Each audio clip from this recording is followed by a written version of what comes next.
Hi అండి. Welcome back to Shahi super kitchen and vlogs. చూడండి, మేము ఎక్కడికి వెళ్ళకుండా ఇంట్లోనే ఈజీగా మనము తందూరి చికెన్ని ప్రిపేర్ చేసుకోవచ్చు. స్కిప్ చేయకుండా చూసేయండి.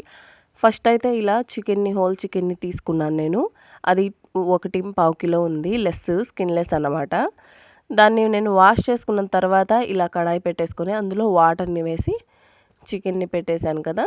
కొంచెం వెనిగర్ వేసుకున్నాను. తర్వాత 2 టీ స్పూన్స్ అయితే ఉప్పుని యాడ్ చేసి వాష్ చేసుకుంటున్నాను. ఒక 10 మినిట్స్ ఒక పక్కన ఉంచుకుంటాను. అటు ఇటు చూడండి ఏ విధంగా వాష్ చేస్తున్నానో అలా చేసేసి ఒక 10 మినిట్స్ పక్కన ఉంచేద్దాము. ఫస్ట్ ఒక పావు కప్పు పెరుగును వేసుకున్నాను. 2 టీ స్పూన్ అయితే ఉప్పును వేసుకుంటున్నాను. ఇది మ్యారినేషన్ కోసం అనమాట. దానికి అప్లై చేయాలి కదా, అందుకు పసుపు వేసుకున్నాను. తర్వాత కారము మనం తినేదాన్ని బట్టి వేసుకోవచ్చు. నేను 1 టేబుల్ స్పూన్ పెట్టాను. పుట్నాలు ఉంటాయి కదా మన ఇంట్లో, ఆ పుట్నాల పొడి అనమాట. తందూరిలో పుట్నాల పొడి ఇంపార్టెంట్. చికెన్ మసాలా, గరం మసాలా వేసేసుకున్నాను. మైదా కొంచెం, మరి కార్న్ఫ్లోర్ అనమాట కొంచెం వేసుకున్నాను.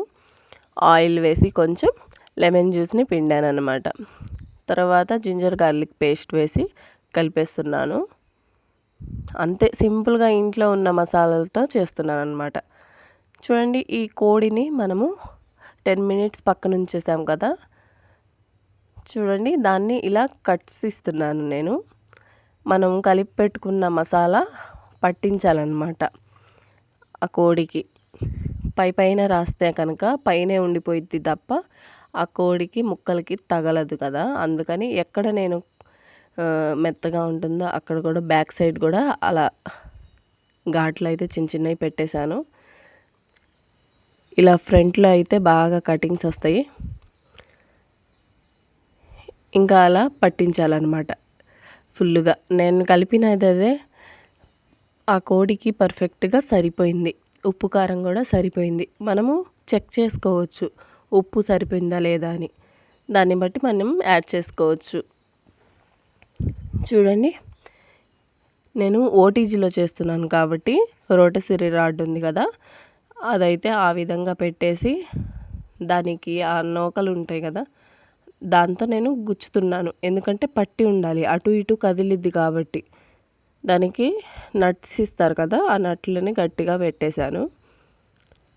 ఒక దారపుండ సహాయంతో ఆ లెగ్స్ని కట్టేస్తున్నాను. చూడండి, ఓటీజీ కదా ఇదేంది చూడాలి అని వెళ్ళకండి. సేమ్ కేక్ని బేక్ చేస్తాం కదా, ఆ విధంగానే ప్రెషర్ కుక్కర్లో కూడా మనము చేసేసుకోవచ్చు. కోడి పెట్టచ్చు. పెద్ద 5 లీటర్స్ది ఉంటుంది కదా, ఆ ప్రెషర్ కుక్కర్ని యూస్ చేసుకోవచ్చు మనము ఈజీగా. రెక్కల్ని కూడా కట్టేస్తున్నాను. ప్రెషర్ కుక్కర్లో 50 మినిట్స్ అయితే పెట్టండి. తర్వాత చెక్ చేసుకొని దాన్ని బట్టి ఆ కోడి లేతగా ఉంటే తొందరగా ఉడికిద్ది, లేదా ఇంకో 5 మినిట్స్ పట్టిద్ది అనమాట. సేమ్ కేక్స్ చేస్తాం కదా అలా, కాకపోతే ఇది కొంచెం టైం పట్టిద్ది అంతే. సింపుల్. దాంట్లో కూడా చాలా టేస్టీగా చేసుకోవచ్చు. అస్సలు మిస్ కావద్దు.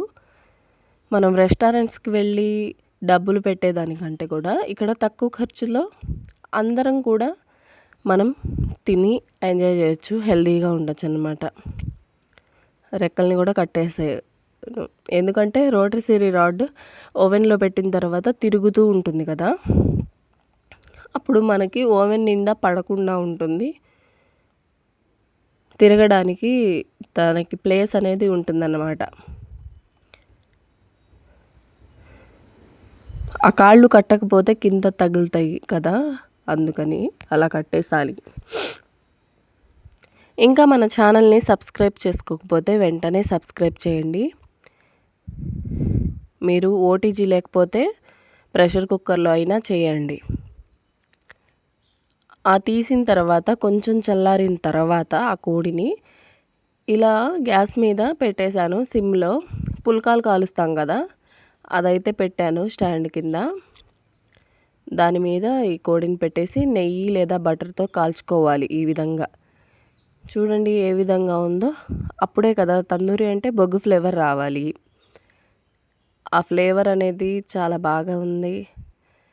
పైన కొంచెం క్రిస్పీగా, లోపల జ్యూసీగా చాలా పర్ఫెక్ట్గా కుదిరిందండి.